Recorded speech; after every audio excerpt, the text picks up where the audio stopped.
The first-class cabin of the Gulfstream G650 was dead silent, but not the peaceful kind.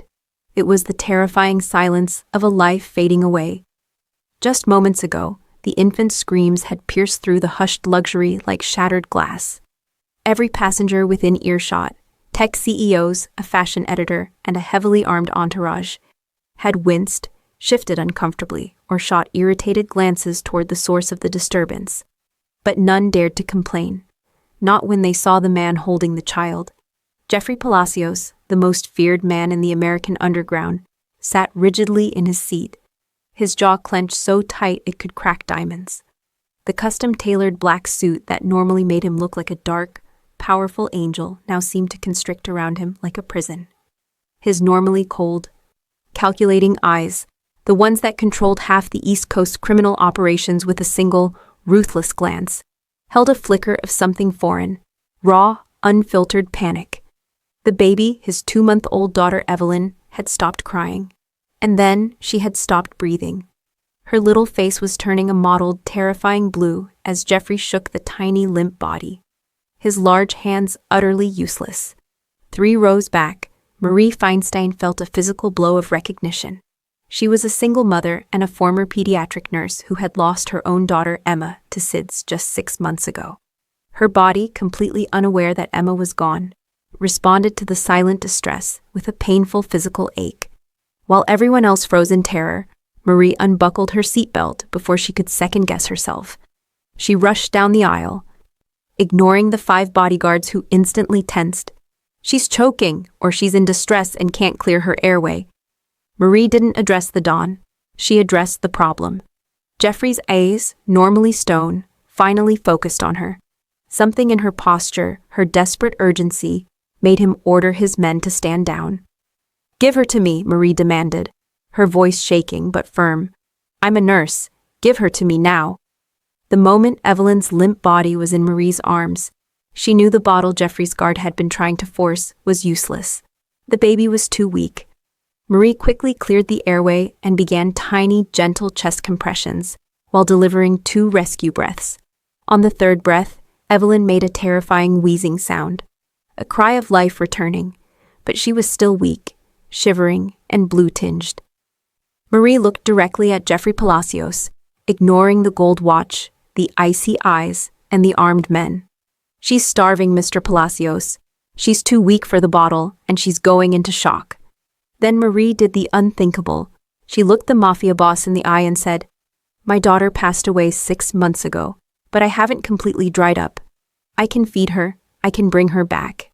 She had just offered the heir of the Palacios family her own body, unaware that this single act would bind her to him forever, according to traditions older than America itself. Jeffrey Palacios stared at the woman holding his daughter, utterly speechless. This was a man used to signing death warrants, not witnessing acts of profound mercy. His world operated on power and violence, not biological connection and maternal sacrifice. But his daughter was alive, gasping weakly, and she needed this woman. "Do it," he rasped. Marie took Evelyn into the airplane lavatory, the only place she could find privacy. It was small but surprisingly luxurious, all marble and polished chrome. Jeffrey stood guard outside with Hector, his mountain of a bodyguard, blocking the door. Inside, Marie worked quickly, tears mixing with desperation as she coaxed the weak baby to latch. The moment Evelyn latched, she seemed to recognize the source of comfort. The frantic weakness slowly subsided, replaced by the steady, quiet suckling of a child taking life. Marie closed her eyes, the familiar sensation both heartbreaking and healing. For 6 months, her body had mourned Emma's absence. Now, for just this moment, she was a mother again. When Marie opened the door 20 minutes later, she felt exhausted but profoundly relieved. Evelyn was sound asleep, curled against Marie's shoulder, a single drop of milk visible at the corner of her tiny mouth. Jeffrey took one look at his sleeping daughter, then at the exhausted woman holding her. The stone facade cracked. He reached out and gently took Evelyn, his hands surprisingly tender. "We land in 10 minutes, he said, his voice softer than she'd heard it. "I owe you a debt, Miss Feinstein." Marie tried to wave it off, suddenly aware of the magnitude of what she'd just done. I'm a nurse. I was just doing my job. You did more than a job. You saved my daughter. In my world, a debt like this must be paid. What do you want? Marie's answer was simple. I want to go home, Mr. Palacios, to my quiet life. I want a cab. She almost made it. At the private airport gate, as Marie gathered her single carry-on bag, Jeffrey's imposing security team, led by Hector, intercepted her. Instead of a taxi, a long black armored SUV pulled up. Mr. Palacios insists you accept a proper thank you, Hector intoned, his face impassive. He needs to know that Evelyn is stable, and he requests your attendance at his estate for one night. Marie felt ice in her veins. This was not a request. It was an order. This was not a thank you. It was a capture. Every instinct screamed at her to run, but she couldn't shake the image of Evelyn, weak and starving. Reluctantly, she stepped into the SUV. As the vehicle pulled away from the airport, Marie watched the normal world disappear behind tinted windows. She had no idea that by saving one child's life, she had just stepped into a world where ancient traditions still ruled, where debts were never forgotten, and where a single act of kindness could change everything. If you're wondering what happens next, make sure you're subscribed, because Marie's nightmare is just beginning. The drive was long, culminating in a sudden, dramatic arrival that made Marie's breath catch. The Palacios estate was not a home. It was a sprawling fortress that looked like something out of the darkest parts of cinematic lore, surrounded by high walls, electronic fencing, and endless security cameras. Marie was led through marble halls that echoed with her footsteps, past rooms filled with priceless art and silent staff who averted their eyes. Finally, she was brought to a vast, opulent nursery bathed in soft light. Jeffrey was waiting, Evelyn in his arms. The baby was stirring, already beginning to fret. She won't take the bottle, Jeffrey said, his voice tight with frustration and fear. We tried again when we got here. She took 2 sips and rejected it. She's dehydrated. We've had 3 pediatricians try. No luck. He looked truly desperate. She's fine when you hold her. She needs you, Ms. Feinstein. Marie's heart ached. The maternal instinct, so fiercely suppressed since Emma's death, roared back to life. She could not walk away from a starving child, even if that child's father was one of the most dangerous men in America. She took Evelyn from Jeffrey's arms, and the baby immediately settled, nuzzling against her chest. Jeffrey watched this exchange with an expression Marie couldn't quite read. Then he gestured to a mahogany table where a thick, bound document waited. I am offering you a position, he said, his voice returning to its controlled, businesslike tone. A strictly professional contract. You will stay for 1 week. You will transition Evelyn to the bottle. You will have a private suite, full security, and unlimited access to whatever you need. When the week is up, you walk away with $1 million, tax-free. And I guarantee your privacy forever. You will be invisible, safe. It was an impossible amount of money. It was also an impossible situation. I can't be part of your world, Marie whispered, sitting down heavily in a plush armchair. I want nothing to do with this organization. You already are, Jeffrey said darkly, resting his hand on the contract. You saved the heir. You brought her back to life. Your choice now is whether to save her a second time, or to walk away and live with the guilt when she falters. Marie looked down at Evelyn, now sleeping peacefully against her shoulder. The baby's tiny hand had curled around her finger, holding on as if Marie were her lifeline. She thought of Emma, of the empty nursery back in her tiny apartment, of the aching loneliness that had consumed her for 6 months. Marie signed the contract. She agreed to the 1 week. As she put down the pen, Jeffrey's expression shifted. Relief mixed with something else, something that looked almost like hope. Thank you, he said quietly. You have no idea what this means. Marie was shown to a massive gilded suite that felt more like a cage than a refuge. As she stood at the window overlooking the sprawling estate, watching armed guards patrol the perimeter, she wondered what she had truly agreed to. She had come here thinking she was saving a baby. She had no idea she was walking into a trap far more complex than any prison. One built not of walls and locks, but of ancient traditions and unbreakable debts. That first night, Marie nursed Evelyn in the luxurious, silent nursery. The baby drank deeply, her breathing becoming smooth and even, her color returning to a healthy pink. Marie allowed herself to breathe for the first time since boarding that plane. Perhaps this wouldn't be so bad. 1 week, 7 days to help this child, collect an unbelievable sum of money, and return to her quiet life. Later, sitting alone in her massive suite, Jeffrey came to her. He didn't knock, he simply appeared, dressed in a silk robe, leaning against the door frame with an expression she hadn't seen before. Serious, almost vulnerable. "I need to explain something," he said. "Something that changes everything." Marie tensed, setting down the tea she'd been sipping. Jeffrey entered the room and closed the door behind him. "In my family, Miss Feinstein, there are old ways, traditions older than America itself. When a woman saves a Don's child, when she gives them life from her own body." He paused, his dark eyes intense. "She is no longer a stranger. She is considered sacred. She is seen as the mother of the heir. She is the queen." Marie stood up, horrified. "That's ridiculous. I signed a contract. I'm leaving in 6 days." "You can leave my house," Jeffrey said grimly. "But you cannot leave the family's sight. Word spreads. The families know. They know the heir nearly died, and that a woman saved her. To them, you hold the key to Evelyn's life. You are now the single most protected, yet most vulnerable person in my world." He stepped closer, his scent of expensive cologne and danger filling the room. "If you were merely a nurse, I could let you go, but to them, you are the link. My enemies, the Cortez cartel, will see you as a target, a way to hurt me." Marie felt the blood drain from her face. "You're saying I'm trapped here?" "I'm saying you're under my protection." "There's a difference." Jeffrey's jaw tightened. "I won't let anyone hurt you, but you need to understand what you've become to these people. You're not just the woman who saved my daughter. You're the woman who feeds the Palacios heir. That makes you untouchable and invaluable." Her simple act of kindness had sealed her fate.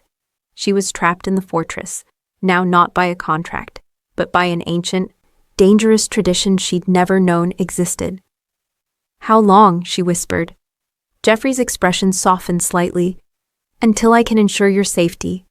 Until the word goes out that you're under absolute protection. Until every family knows that touching you means war with the Palacios name." Marie sank back into her chair, her mind reeling. She had thought she was helping a baby on a plane.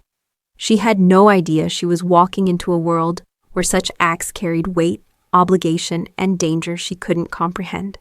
"I want to hate you for this," she said quietly. "You should," Jeffrey replied, his voice rough. "But hating me won't change what's already happened. The only way forward is through. Trust me to keep you safe." As he left her room, Marie realized with growing dread that her 1-week contract had just become indefinite. She was no longer a guest. She was a prisoner wrapped in silk and ancient tradition, and there was no escape in sight. Over the next few days, something unexpected happened. Marie healed Evelyn.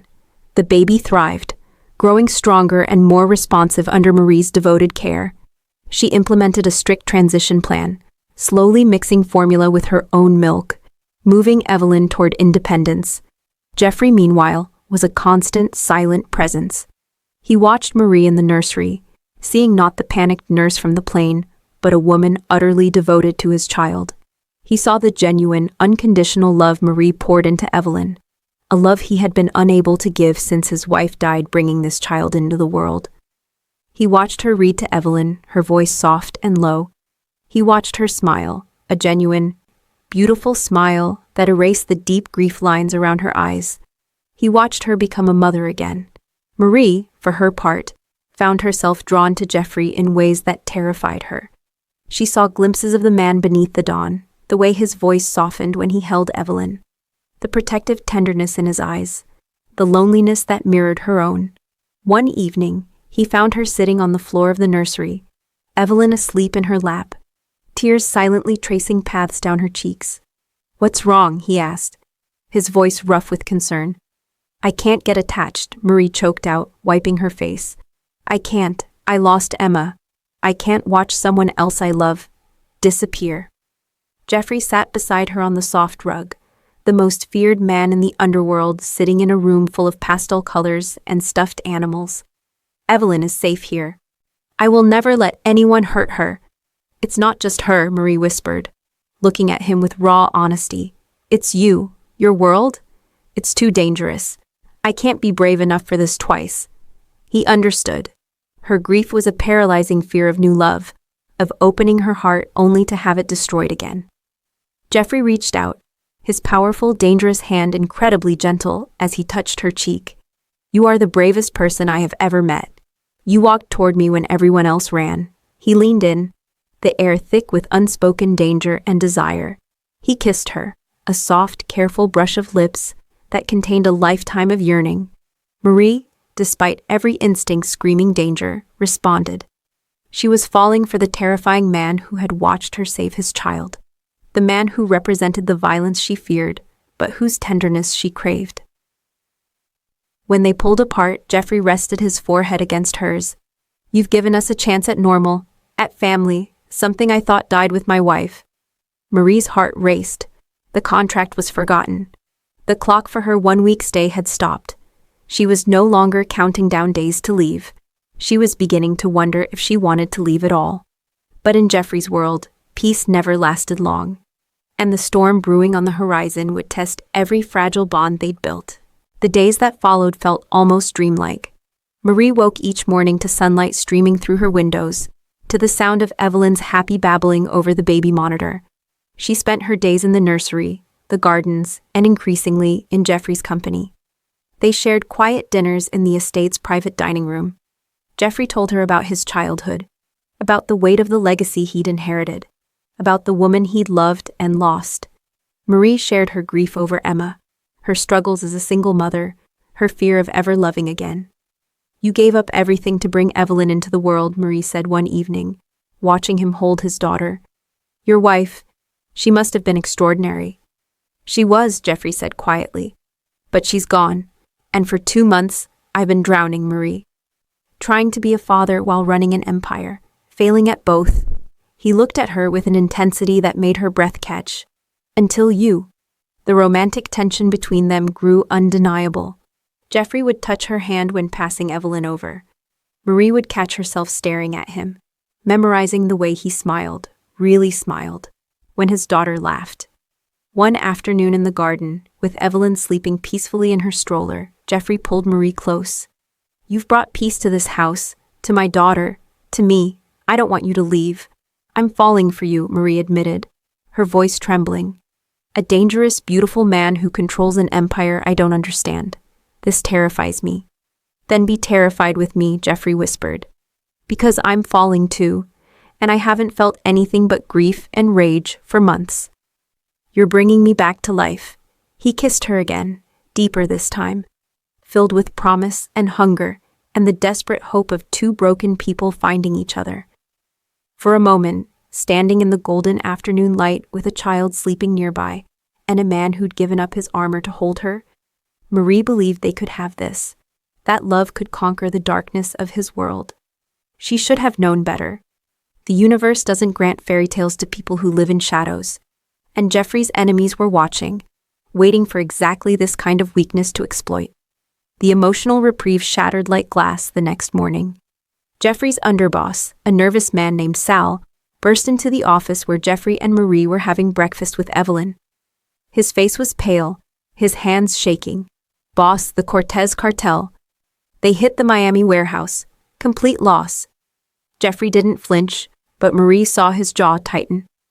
A distraction. What's the message? They left one thing intact. The security camera feed. It was playing a loop of the nursery boss, of Miss Feinstein feeding Evelyn. The coffee mug nearly slipped from Marie's hand. She set it down carefully, her mind racing. They know she's here, Jeffrey growled, his voice dropping to that dangerous tone she'd heard on the plane. They know she's the key. The ultimatum arrived 2 hours later via a burner phone call intercepted by Jeffrey's tech team. Marie sat in Jeffrey's office, Evelyn in her arms as they played the recording on speaker. The voice was smooth, cruel, heavily accented. Hand over the wet nurse by midnight, Palacios. We don't want to hurt the child. But we will remove the woman who makes her strong. Either you lose your queen, or you lose everything. Silence filled the room after the recording ended. Marie stood, her voice hollow but determined. I'm leaving. I'll draw the heat away from you. Just get me out of here. Get me somewhere safe. Far away. They won't have any reason to come after you then. Jeffrey grabbed her by the shoulders, his eyes fierce with an emotion she'd never seen before. Not anger, but fear. Fear for her. No. You don't get to martyr yourself. You don't get to leave. I chose you the moment you saved her, Marie. You are under my ultimate protection, and I will burn the entire city down before I let them touch you. Jeffrey, no. His voice was absolute. You're mine. Evelyn is ours. And no one, no cartel, no rival family, no one takes what's mine. He pulled her close, Evelyn between them, and Marie felt the full weight of what she'd become to this man. Not just the woman who saved his daughter. Not just a contract nurse or a sacred figure from old traditions. She was his, and he would go to war to keep her. Marie should have been terrified. Instead, wrapped in Jeffrey's fierce embrace, she felt something she hadn't felt in months. Protected. But protection in Jeffrey's world came at a price, and that price would be demanded in blood before the night was through. Want to see how this ends? Don't miss the explosive finale. Subscribe now and stay tuned, because another incredible story drops next week. At 10:30 p.m., the silence of the estate shattered. The lights cut out completely, a generator kicked in instantly, but the momentary blackout was enough. Gunfire erupted outside, heavy and sustained. The security perimeter had been breached. Safe room, Jeffrey yelled, grabbing Marie's arm and shoving her toward a hidden panic room behind a library bookshelf. He tried to take Evelyn from her arms. No, Jeffrey, Marie screamed, pulling the baby back protectively. You need to fight. I'm the mother. I'll protect her. Go. Jeffrey hesitated for only a heartbeat, his eyes meeting Marie's. In that single moment, everything they felt but hadn't said passed between them. Then he sealed the heavy door, promising to return. Marie sat in the cold, metal-lined room. Evelyn clutched to her chest, listening to the muffled sounds of war raging outside the thick walls. She sang softly to the baby, trying to keep her calm, trying to ignore the gunfire and screams that filtered through. Minutes crawled by like hours. Evelyn whimpered, sensing her mother's fear. Marie rocked her, tears streaming down her face, praying that Jeffrey would come back, that they'd survive this nightmare. Then, impossibly, the safe room door exploded inward with a deafening blast. Smoke filled the space. Through it, Marie saw two figures in black tactical gear, their faces covered. They were not Palacios men. The boss sends his regards, Queen, one sneered, his voice mocking the title that had become both blessing and curse. Marie fought with the desperate ferocity of a wild animal protecting her young. She screamed, clinging to Evelyn, trying to kick and claw her way past them. She was a mother, and they were trying to take her child. She bit one man's arm so hard, he cursed and hit her across the face. Stars exploded in her vision. The other mercenary grabbed her free arm and jabbed something into it, a syringe. Take them, alive, the second mercenary commanded. Boss wants them to see Palacios beg. The world swam, colors bleeding together. Marie's grip on Evelyn weakened as the drug took hold. The last thing she heard was Evelyn's terrified, heartbroken cry as consciousness slipped away. When darkness claimed her, Marie's final thought was a prayer. Jeffrey, find us. Marie woke to the smell of salt and industrial grease, an abandoned shipping yard by the docks. Her head pounded, her vision blurred. As her eyes focused, she saw Evelyn crying weakly in a makeshift cradle beside her, and relief flooded through her. The baby was alive. Vittorio Cortez, the cold-blooded leader of the rival cartel, sat opposite her in an expensive chair that looked absurdly out of place in the dilapidated warehouse. He was immaculately dressed, holding a glass of amber liquid, looking for all the world like a businessman conducting a merger. A pity, Miss Feinstein, Cortez purred, swirling his drink. Such a gentle creature caught in the crossfire of monsters. Let the baby go, Marie pleaded, struggling against the ropes that bound her to a metal chair. Please, she's innocent in all this. Soon, but first, the king must pay the ultimate price for his arrogance. The heavy door creaked open with a sound like a death knell. Jeffrey Palacios walked in alone and unarmed, his custom suit torn and blood-smeared. He looked like a man who had fought his way through hell and won, only to willingly walk into another circle of it. Cortez, Jeffrey's voice was low, lethal, but eerily calm. Palacios, how good of you to join us. The queen is safe, as you can see, but she is far from home. You know the price. Cortez laid 2 documents on a rusted barrel between them, crisp legal papers that looked obscene in the filthy warehouse. Your empire for the woman and child, Palacios. Sign it and I let them walk. All your territory, all your assets, transferred to the Cortez cartel, your official resignation from the Council of Families, your crown for their lives. Marie stared at Jeffrey, tears streaming down her face. Don't, Jeffrey, it's not worth it. I'm nobody, don't give up everything. Jeffrey didn't look at her. He looked only at Evelyn, whose tiny chest was heaving with weak cries, her face red and tear-stained. Without hesitation, he picked up the pen. Jeffrey.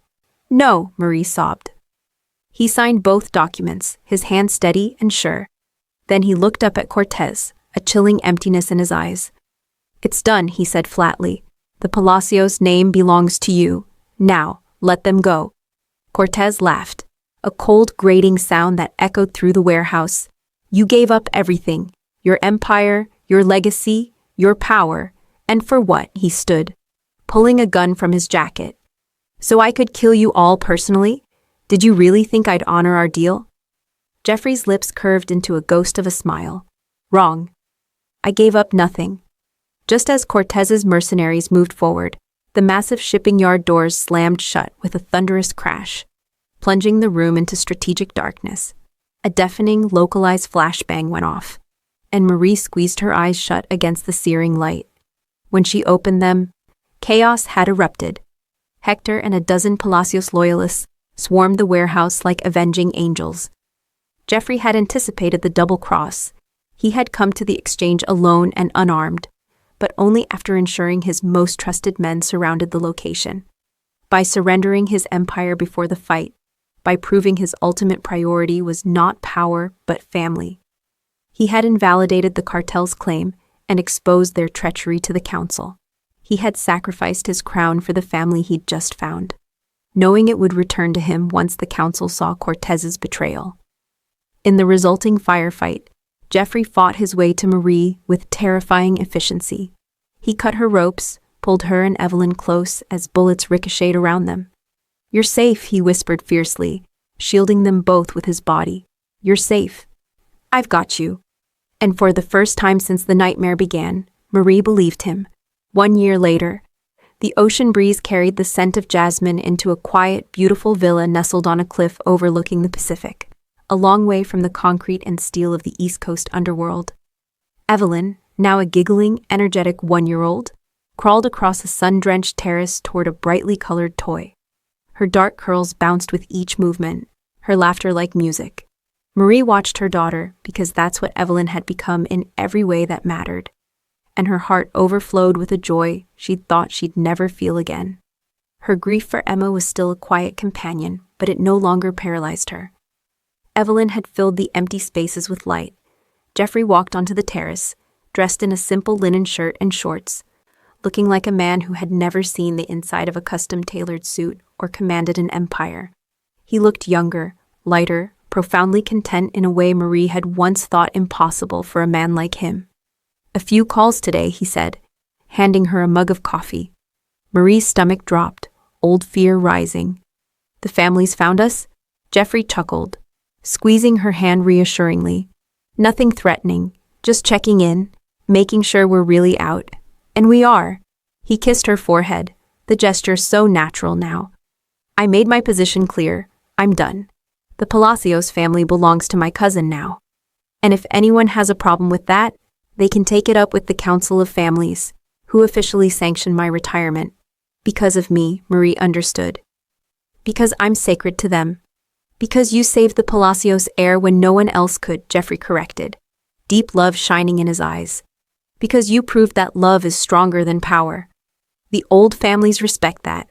They won't touch us. As if on cue, a car appeared at the end of their long driveway, Marie tensed instinctively, but Jeffrey's calm kept her grounded.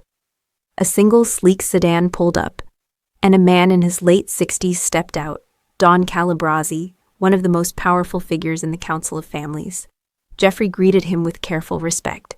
"This is unexpected, Don." "Relax, Santoro," Calabresi said, using Jeffrey's old formal title. "I just wanted to see the miracle child, and the woman who made you give up an empire." He looked at Marie with profound reverence. "You saved the line, Miss Feinstein. Twice. You are blessed among women." He placed a single antique gold locket on the table, a wedding gift, to the Queen of the Palacio's heart. With a slight bow, he left. Marie picked up the locket, her hands trembling. Inside were two tiny portraits, one of Evelyn and one of Emma, lovingly painted from a photograph Marie had shown Jeffrey months ago. She looked at Jeffrey through tears. He pulled her close, Evelyn crawling over to grab both their legs, demanding attention. "You gave up everything," Marie whispered. "I gained everything," Jeffrey corrected, lifting Evelyn into his arms and wrapping his other arm around Marie. "A daughter who's thriving. A woman I love who brought light back into the darkness. A family built not on blood or tradition, but on choice." Marie leaned into him, watching the sunset paint the sky in shades of gold and pink. She had given up her quiet life, her fear, and her grief. In return, she had gained a baby who needed her as much as she needed the baby. She had gained a man who would go to war for her. She had gained a family. Marie Feinstein had finally found where she belonged, and she was never letting go. Thank you for watching. If this story touched your heart, don't forget to subscribe.